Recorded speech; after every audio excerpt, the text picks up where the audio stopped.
Bruno Le Maire, ministre de l'économie et des finances, est l'invité de France Info ce matin. Jean-Michel Apathy. Bonjour Bruno Le Maire. Bonjour Jean-Michel Apathy. Angela Merkel et Emmanuel Macron se sont rencontrés hier à 30 km de Berlin. J'ai oublié le nom du lieu où ils se sont vus. Vous y étiez ? Oui. Et un accord a été trouvé, nous a-t-on dit, sur un budget de la zone euro. On écoute le président de la République française. Nous sommes mis d'accord sur la création d'un budget de la zone euro avec une fonction de convergence et d'investissement entre les économies de la zone euro. Ce sera un vrai budget avec des recettes et des dépenses annuelles, des décisions par les États de la zone euro et justement une exécution des dépenses par la Commission européenne. Alors, on n'a pas compris grand-chose parce qu'un budget de combien, qui va financer quoi, qui va être financé comment, on n'a pas les détails, il faut bien le dire. Donc, c'est sérieux. Je vais vous donner les détails. C'est vrai ? C'est plus que sérieux. Je pense que ce qui s'est passé hier entre la chancelière et le président de la République sur la zone euro, c'est une avancée historique. C'est la deuxième étape de cette monnaie commune que nous avons créée il y a quelques années. On a eu une monnaie commune, l'euro, mais toujours pas de budget commun entre les 19 États membres. Eh bien, nous avons proposé hier, France et Allemagne, un budget commun qui va avoir deux fonctions. La première, c'est que nous allons pouvoir investir en commun, financer des programmes d'innovation, par exemple sur l'intelligence artificielle, sur les batteries. Nous pourrons mettre l'argent en commun des 19 pour avoir des programmes beaucoup plus puissants, beaucoup plus efficaces, qui préparent l'avenir de la zone euro. Il viendra d'où l'argent ? L'argent, il peut venir, par exemple, c'est mentionné dans le texte, de la taxe sur les transactions financières. Nous avons une taxe en France sur les transactions financières. Elle rapporte à peu près 1,5 milliard d'euros. Nous pourrions consacrer cette taxe au budget de la zone euro. Il peut y avoir une part de l'impôt sur les sociétés qui sera consacrée à ce budget. On a devant nous 3 ans pour le décider puisqu'il doit se mettre en place en 2021. Donc il y a encore le temps. Ça fait autant de ressources en moins pour nous, hein, si on les donne. Ça fait aussi plus de croissance pour nous à la sortie, et c'est bien l'objectif. Et puis, il y a une deuxième fonction qui est essentielle, c'est une fonction de stabilisation. On tire les conséquences de la crise de 2008, quand vous avez eu des pays comme l'Espagne, comme le Portugal, qui ont été très lourdement touchés par la crise. On les a laissés seuls, sans soutien massif. Il a fallu construire des instruments très rapidement. Là, il y aura une fonction de stabilisation de ce budget. Un État qui sera touché par une crise économique arrêtera de contribuer à ce budget, mais les autres États prendront le financement de l'investissement, de l'innovation à leur charge par l'intermédiaire du mécanisme européen de stabilité. Et puis l'État, quand il sera sorti de la crise, remboursera les sommes qui lui auront été prêtées. Mais pendant la crise, il n'aura pas arrêté de financer l'innovation, la recherche, les universités, toutes ces dépenses qu'on coupe en général quand on est en situation de crise. Et après, on met encore plus de temps à sortir de la crise et à retrouver de la croissance. Donc ça va favoriser la convergence entre les pays de la zone euro. Un budget de combien ? Quel est le montant prévisible de ce budget ? Alors, nous ne sommes pas tombés d'accord, donc nous allons poursuivre les réflexions, je vous le dis très simplement. Les Allemands veulent que ce soit le plus réduit possible. Ce qui compte à mes yeux, c'est que le cadre soit clair. Un budget pour stabiliser en cas de crise, pour investir et pour innover et faire de la convergence entre les États membres. Parce qu'on ne peut pas continuer à avoir une monnaie unique avec 19 États qui ont la même monnaie et 19 politiques économiques différentes, 19 politiques fiscales différentes. Ça n'est pas possible. Et ce qui a été décidé hier permet de résoudre ce problème. Non. Ça permet pas de. Enfin, il y a des différences majeures qui vont exister. Le niveau de prélèvement en Allemagne est inférieur au nôtre de 6 ou 7 points. Mais ça ne va pas résoudre la question de la convergence des économies. Permettez-moi d'être en désaccord complet avec vous. Ah bon ? Oui, complet. Non, parce que c'est pas ce budget qui va résoudre le problème de la convergence. Mais parce que nous avons un budget, mais parce qu'il y a une autre décision que vous n'avez pas mentionnée, qui est absolument majeure, sur laquelle nous travaillons depuis 10 ans.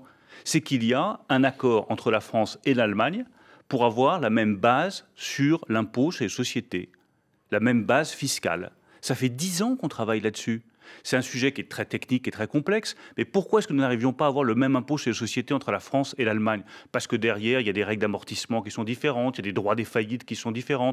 Nous avons fait un travail technique intense avec mon homologue Olaf Scholz, et nous avons réussi à tomber d'accord pour avoir le même impôt sur les sociétés entre la France et l'Allemagne. Et j'espère que ça servira de base à des travaux européens à 19, pour que demain, à 19 puis à 27, nous ayons le même impôt sur les sociétés. Ça permettra à toutes les PME, toutes les entreprises qui veulent investir dans la zone euro, de le faire beaucoup plus simplement. Y aura-t-il un homme ou une femme à la tête de ce budget de la zone euro, une sorte de super ministre des Finances ?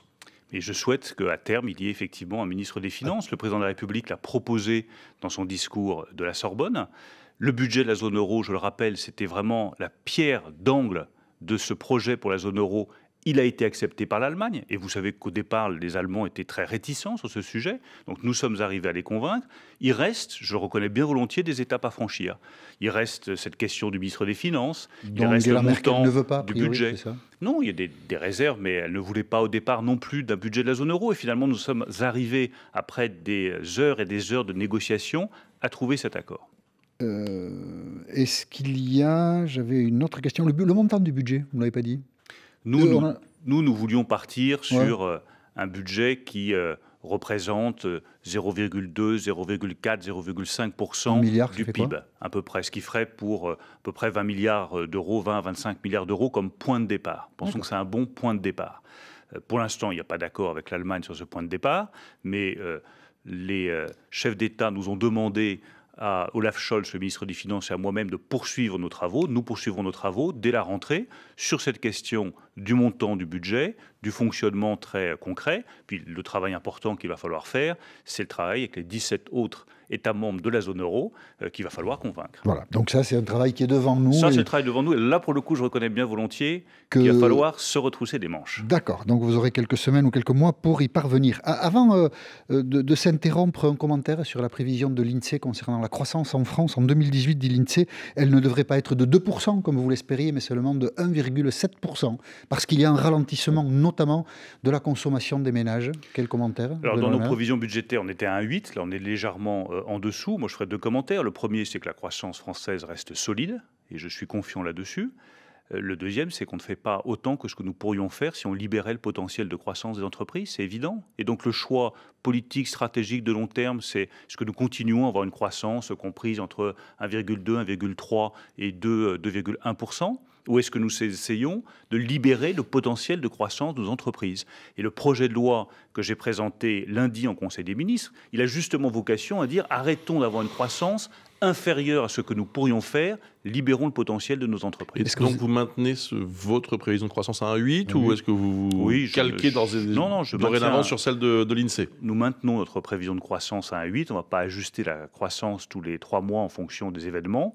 Nous ne sommes pas loin de la prévision de l'INSEE, mais je pense que nous pouvons, sur le long terme, faire beaucoup mieux si nous levons un certain nombre d'obstacles à la croissance française. Pas d'économie nécessaire en fonction de ce que dit l'INSEE? Vous ne prévoyez pas de faire des économies pour ajuster? Non, je ne prévois pas, et nous ne prévoyons pas avec Gérald Darmanin d'économies supplémentaires. Il y a une trajectoire budgétaire, il faut simplement la tenir.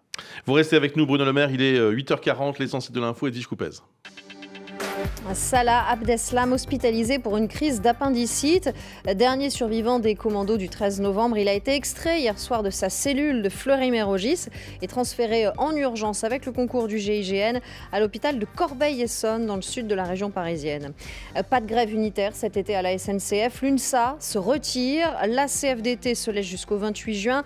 Fin officielle du mouvement entamé il y a 3 mois. La CGT doit acter de son côté dans la journée 2 nouvelles journées de mobilisation. Ce sera peut-être les 6 et 7 juillet prochains pour les départs en vacances. La CGT qui espère rallier Sudrail. Prochain épisode de grève demain soir jusqu'à dimanche matin. L'appel du chanteur Bono à mettre fin aux séparations de familles de migrants aux États-Unis. Depuis début mai, plus de 2300 enfants ont été envoyés dans des centres d'hébergement sans leurs parents. Donald Trump assume cette tolérance zéro. Le Mexique, de son côté, condamne une politique cruelle et inhumaine.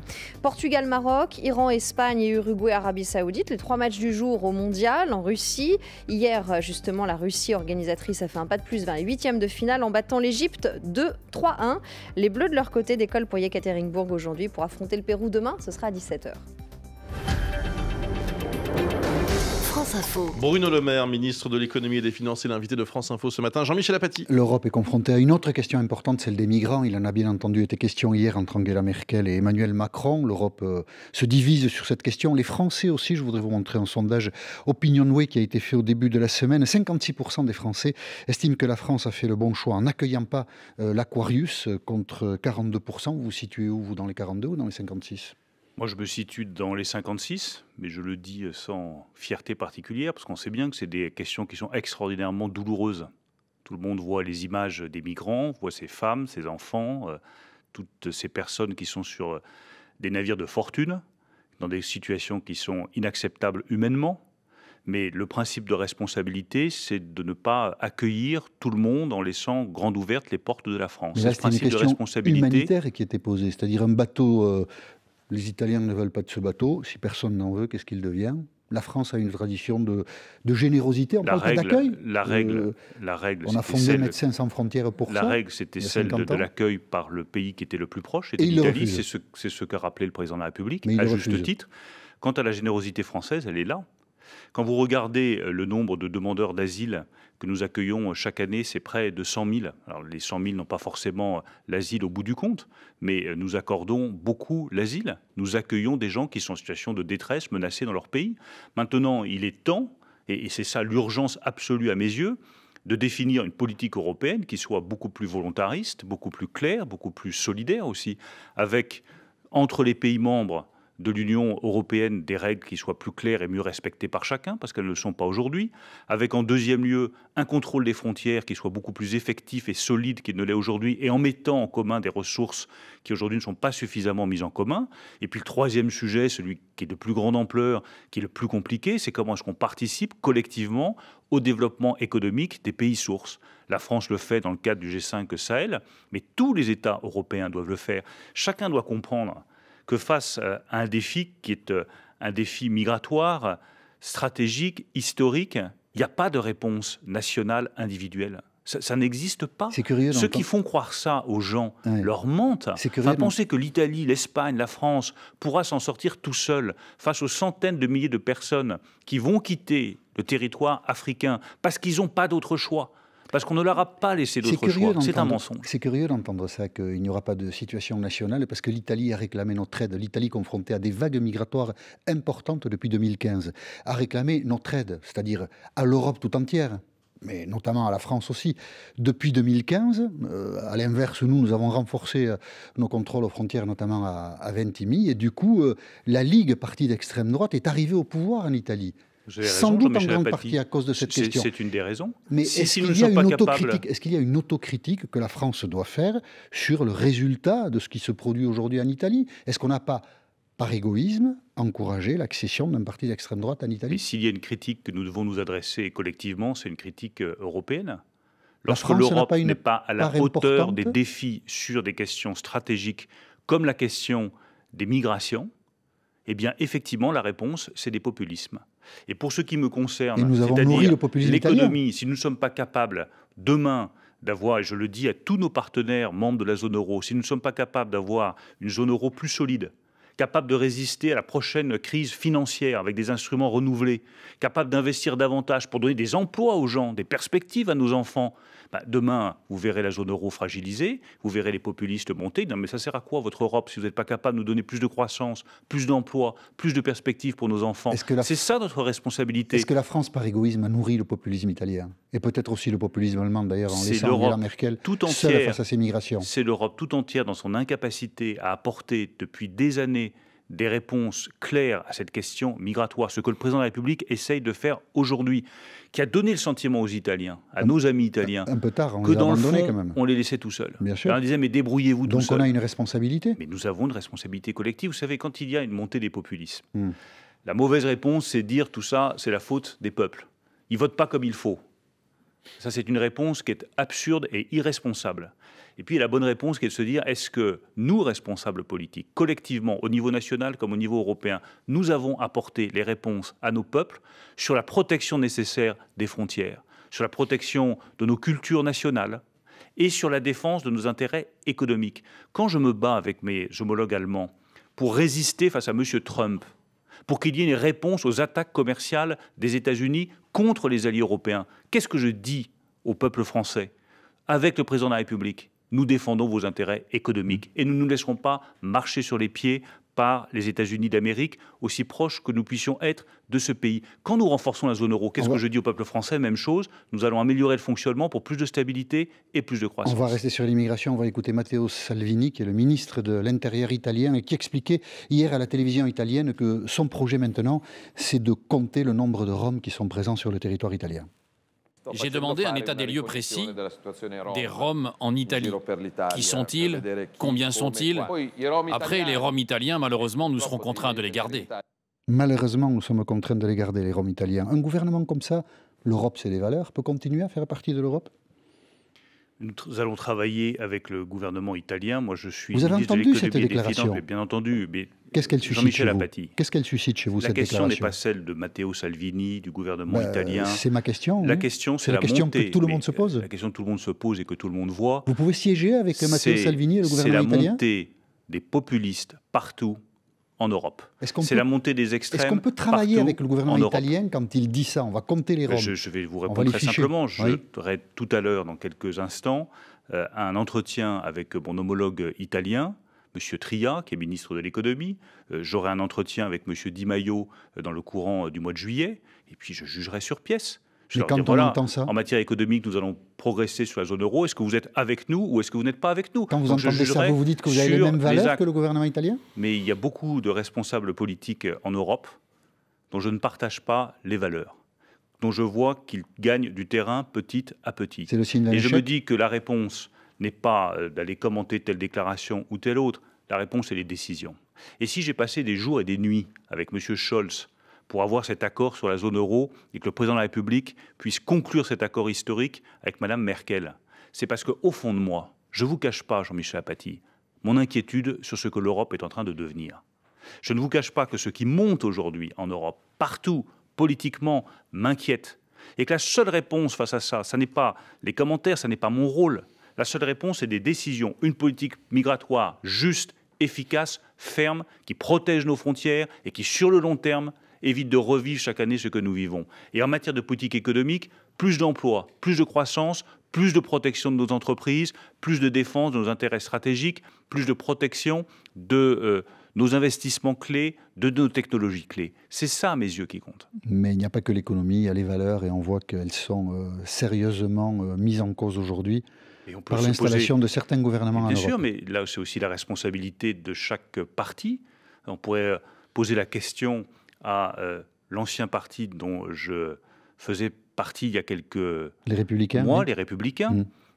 Qu'est-ce qu'on l'on veut pour le Parti populaire européen? Est-ce qu'il est cohérent que dans le Parti populaire européen, vous ayez M. Orban et Mme Merkel? Est-ce que véritablement, ça a du sens d'avoir deux personnalités qui défendent des valeurs aussi différentes, qui font partie du même Parti populaire européen? Je crois que le Parti populaire européen peut se poser aujourd'hui cette question. La recomposition politique, elle a lieu en France. Mais je peux vous garantir qu'elle va avoir lieu aussi au niveau européen, parce que les lignes aujourd'hui de partage ne sont plus tenables face aux réalités politiques dans les États. 8h50, l'essentiel de l'info, Edwige Coupez. Une grève à la SNCF les 6 et 7 juillet prochains pour le premier grand week-end de départ en vacances. La CGT cheminot doit acter cette décision dans la journée. Le syndicat déterminé à poursuivre le mouvement contre la réforme ferroviaire suivi par Sudrail. L'UNSA de son côté se retire mais promet sur France Info que l'unité syndicale va durer pour d'autres types d'actions. Une nouvelle polémique sur les APL. Associations et oppositions de gauche dénoncent la non-revalorisation des aides au logement cette année. Un manque à gagner de 5 € en moyenne selon la Fondation Abbé Pierre. En plus de la baisse du même montant déjà décidée l'an dernier, le gouvernement préfère non pas parler de baisse mais de non-augmentation. Lancement d'une vaste campagne de communication pour faire la pédagogie des 80 km/h sur les routes départementales. Une mesure impopulaire et contestée alors qu'elle entre en vigueur dans 10 jours. Certains militent pour que les départements aient le choix des routes concernés. Le retrait des États-Unis du Conseil des droits de l'homme de l'ONU. Washington dénonce l'hypocrisie et les partis pris contre Israël. Une décision qui intervient aussi après les critiques sévères de cette institution contre la politique migratoire américaine et notamment contre la séparation de plus de 1300 enfants de leurs parents sans papier à la frontière mexicaine. Bruno Le Maire, ministre de l'économie et des finances, est l'invité de France Info ce matin. Jean-Michel Apathy. On a appris hier que les APL, c'était une mesure qui figurait dans le budget, mais personne ne l'avait vu passer. Et donc on a appris hier, en fait, que les APL ne seraient pas revalorisées de l'inflation cette année. Jacques Mézard, votre collègue qui est en charge de ce dossier, dit qu'il ne s'agit pas d'une baisse, mais d'une non-augmentation. Chacun appréciera. En tout cas, Olivier Faure, le patron du Parti socialiste, n'a pas aimé. On le voit avec les aides sociales, on le voit avec les APL, on le voit avec la politique de la ville. C'est un président qui, visiblement, n'a Dieu que pour les puissants, pour les premiers de cordée, et pour les autres, c'est marche ou crève.